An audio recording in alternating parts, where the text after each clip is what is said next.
sa Dios ang kalibutan, matungod ni Ana, iyang gihatag ang iyang bugtong anak na si Kristo Jesus.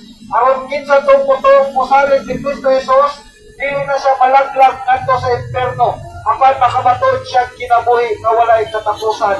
Igsuon, kumusta ka?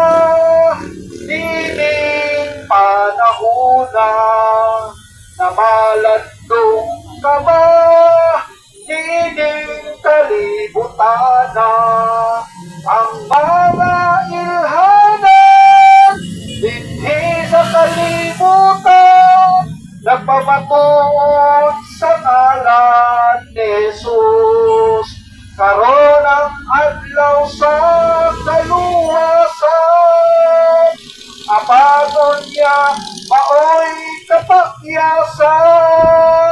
Ang kinabuhi ay siguro, apan ang kamatayon sigurado.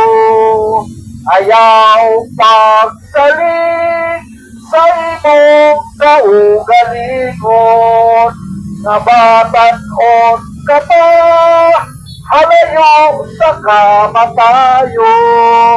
Daghang mayong lawas, kinabuhi nakalas, sa kaluwasan sila nakapakyas. Karon ang adlaw sa kaluwasan, apanon niya maoy kapakyasan.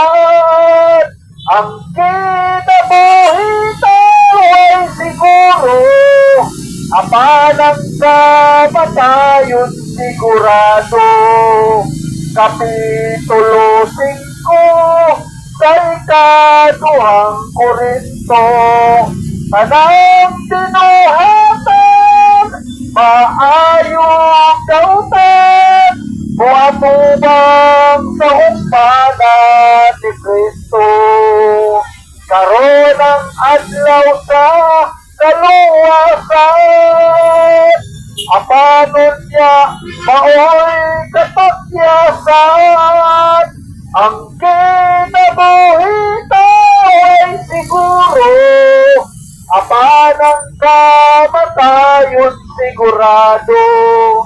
Ang kinabuhi ay siguro, apan ang kamatayon sigurado. Okay, mayong hapon mga igaleson. Sa pagpadayon akong ipahapit kaninyo ang 4 points on how to be saved. Ang 4 ka punto